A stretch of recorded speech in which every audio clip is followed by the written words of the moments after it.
नमस्कार साथियों, आपका स्वागत है आपके अपने YouTube चैनल पे। और आज हम लोग पढ़ेंगे भौतिक विज्ञान का दूसरा अध्याय है और हीट और उष्मा है। ठीक है ना। इसमें ऑप्शन वाला क्वेश्चन हम लोग पढ़ेंगे। यह है लुसेंट का ऑब्जेक्टिव क्वेश्चन। ठीक, आगे बढ़ते हैं। क्वेश्चन दिया हुआ है कि वस्तु को गर्म करने पर उसके अणु में क्या होगा। ऑप्शन दिया है कि चाल बढ़ जाएगी, कि ऊर्जा कम हो जाएगी, उसकी भार बढ़ जाएगा, उसका भार घट जाएगा। तो इसका ऑप्शन ए हो जाएगा, उसकी चाल बढ़ जाएगी।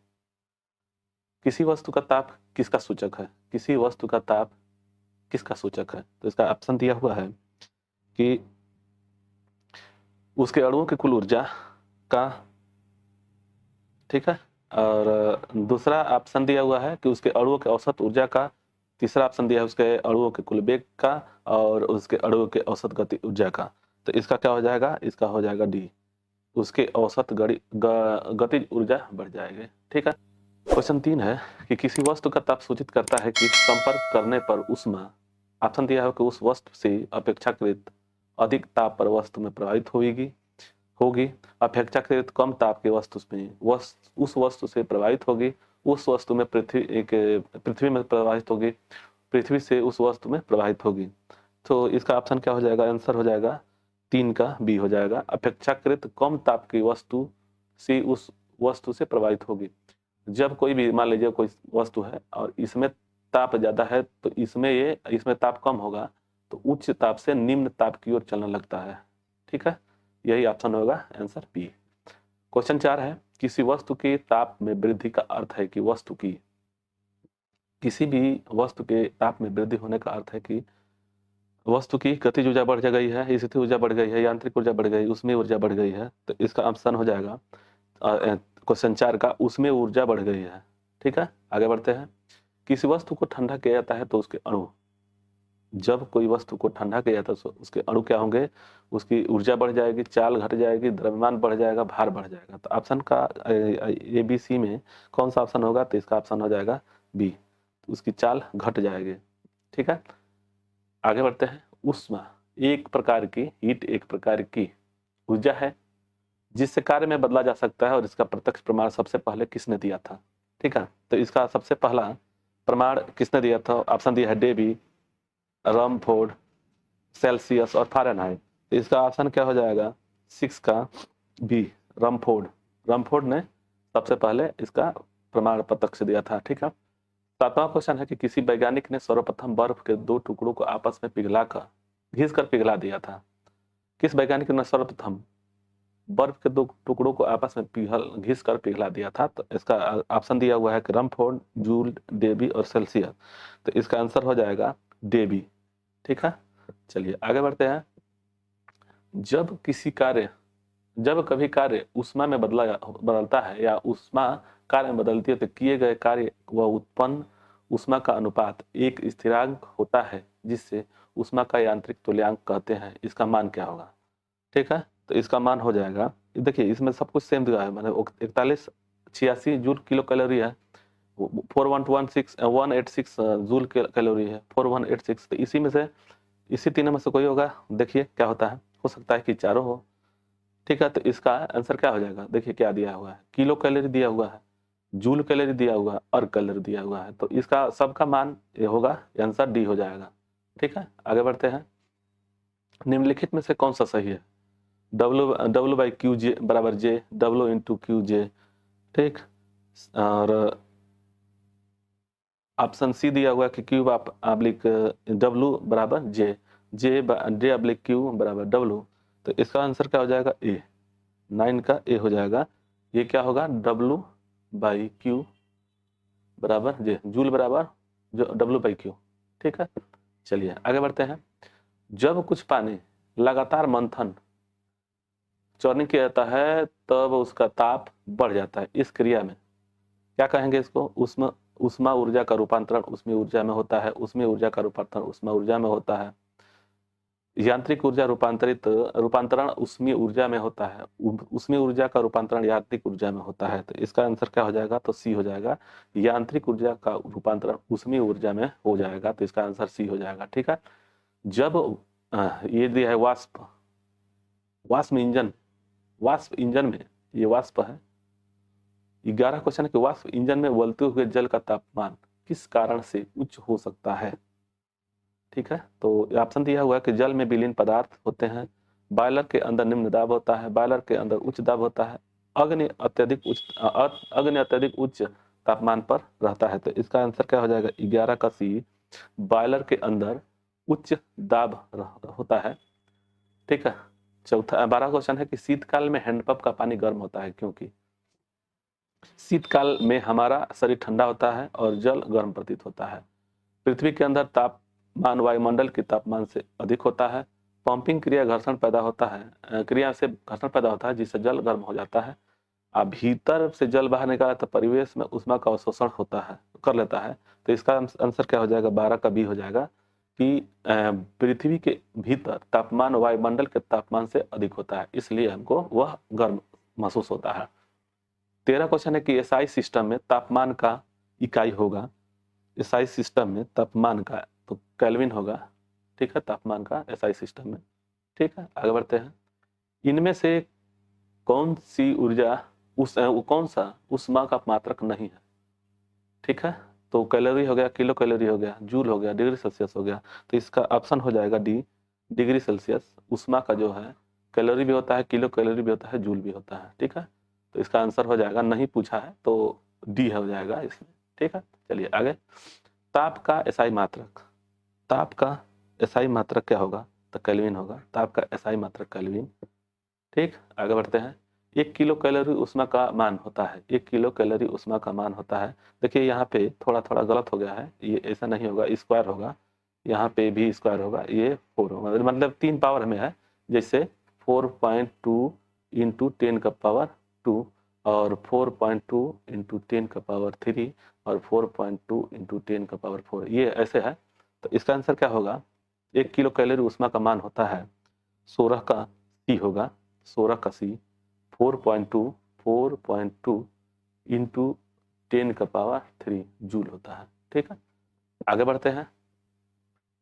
जलप्रपात की अधस्थल पर जल का तापमान ऊपर की अपेक्षा अधिक होने का कारण। ऑप्शन दिया हुआ है कि अधस्थल पर जल की स्थिति ऊर्जा अधिक होती है। अधर पर पृष्ठ ऊष्मा उपलब्ध कराता है। गिर गिर रहे जल की गति ऊर्जा ऊष्मा में बदल जाती है और गिरता हुआ जल परिवेश में ऊष्मा का शोषण कर लेता है। तो इसका ऑप्शन हो जाएगा 17 का सी, गिर रहे जल की गतिज ऊर्जा ऊष्मा में बदल जाती है। ठीक है, तो आगे बढ़ते हैं। गर्मियों में तापमान 46 डिग्री सेल्सियस हो जाने पर ऊंट गर्मी से राहत महसूस करता है। ऑप्शन दिया हुआ कि रेगिस्तान पौधों की छाया में बैठकर अपने शरीर के तापमान को 42 डिग्री सेल्सियस तक बढ़ाकर, और ऑप्शन सी दिया हुआ है कि अपने शरीर में पानी का संचय करके। उपयुक्त में से कोई नहीं, तो ऑप्शन क्या होगा इसका ऑप्शन 18 का बी हो जाएगा कि अपने शरीर के तापमान को 42 डिग्री सेल्सियस तक बढ़ाकर। ठीक है, बर्फ पर दाब बढ़ाने पर उसका गलनांक क्या होगा, घट जाएगा, बढ़ जाएगा, अपरिवर्तित रहेगा, शून्य हो जाएगा। गलनांक क्या होगा बर्फ को दबाने पर, तो गलनांक कम हो जाएगा। तो इसका आंसर हो जाएगा ए, घट जाएगा। जब कोई दो बर्फ अगर आपस में इसको दबाया जाए, इसको दबाने पर, दाब बढ़ाने पर, वो गलना कम हो जाता है। ठीक है, चलिए आगे बढ़ते हैं। 20 क्वेश्चन है कि गैस तापमापी द्रव तापमापी की तुलना में ज्यादा संवेदी होते हैं क्योंकि गैस क्या है कि विशिष्ट ऊष्मा अधिक होती है, कि प्रसार गुणांक अधिक होता है, हल्की होती है, विशिष्ट ऊष्मा कम होती है। तो इसका आंसर हो जाएगा बी, इसका प्रसार गुणांक अधिक होता है, इसका प्रसार गुणांक अधिक होता है। तो इसका ऑप्शन बी हो जाएगा। दिया है 21 क्वेश्चन है कि ताप युग्म तापमापी किस सिद्धांत पर आधारित है। ताप युग्म तापमापी किस सिद्धांत पर आधारित है। तो ऑप्शन दिया हुआ कि सीबेक के प्रभाव पर, जूल के प्रभाव पर, पेल्टियर के प्रभाव पर, और इनमें से कोई नहीं। तो इसका ऑप्शन हो जाएगा क्या होगा, अब बताइए। 21 का हो जाएगा ए, सीबेक के प्रभाव के अनुसार होगा। तो ताप युग्म तापमापी थर्मोकपल थर्मोमीटर किस सिद्धांत पर कार्य करता है, तो ये सीबेक की प्रभाव पर कार्य करता है।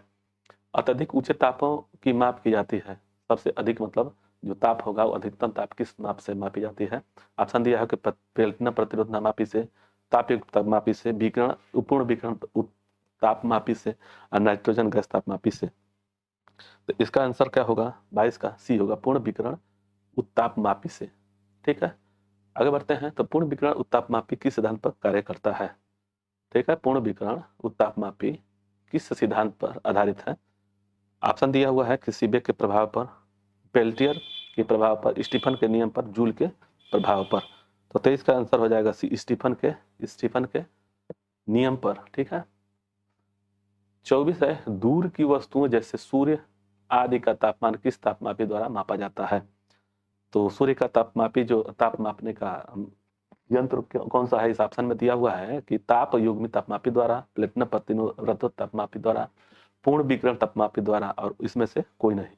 तो 24 का आंसर हो जाएगा सी, पूर्ण विकिरण उत्तापमापी के द्वारा। ठीक है, 25 है, ठंडे देशों में पारा के स्थान पर एल्कोहल को तापमापी द्रव के रूप में वरीयता दी जाती है, क्योंकि एल्कोहल का द्रवांक निम्नतर होता है, अल्कोहल ऊष्मा का बेहतर संचालक होता है, एल्कोहल पारा से अधिक सस्ता होता है, एल्कोहल का विश्व उत्पादन पारा से अधिक होता है। तो 25 का आंसर क्या हो जाएगा ए, कि इसका एल्कोहल का द्रवणांक निम्नतर होता है। ठीक है, आगे बढ़ते हैं। 25 है कि विकिरण पायरोमीटर में से कितना तापमान मापा जा सकता है? विकिरण पायरोमीटर से कितना तापक्रम नापा जा सकता है? ऑप्शन दिया है 100 से 100 250 डिग्री सेल्सियस, 100 से डिग्री सेल्सियस तक, 250 से 500 डिग्री सेल्सियस तक, और 800 से ऊपर। तो विकिरण पायरोमीटर होता है, तो इसमें से कौन सा सबसे अधिक मतलब कि तापमान मापा जा सकता है? तो इसका आंसर क्या होगा? तो इसका आंसर होगा डी, 800 डिग्री सेल्सियस से ऊपर। ठीक है, चलिए। थर्मोकपल ताप युग्म द्वारा बनाया जाता है, दो धातुओं, दो एक सदृश धातुओं, दो अदृश धातुओं, और इनमें से कोई नहीं, मतलब कि एक ही प्रकार के और दो अलग अलग धातुओं के प्रकार से दो धातुओं के बीच। तब बताइए आंसर क्या होगा 27 का? 27 का हो जाएगा सी, दो असदृश धातुओं के बीच में से थर्मोकपल तापयुग्मन द्वारा बनाया जाता है, किसके द्वारा? दो उसके द्वारा। ठीक है, ऑप्शन सी हो गया।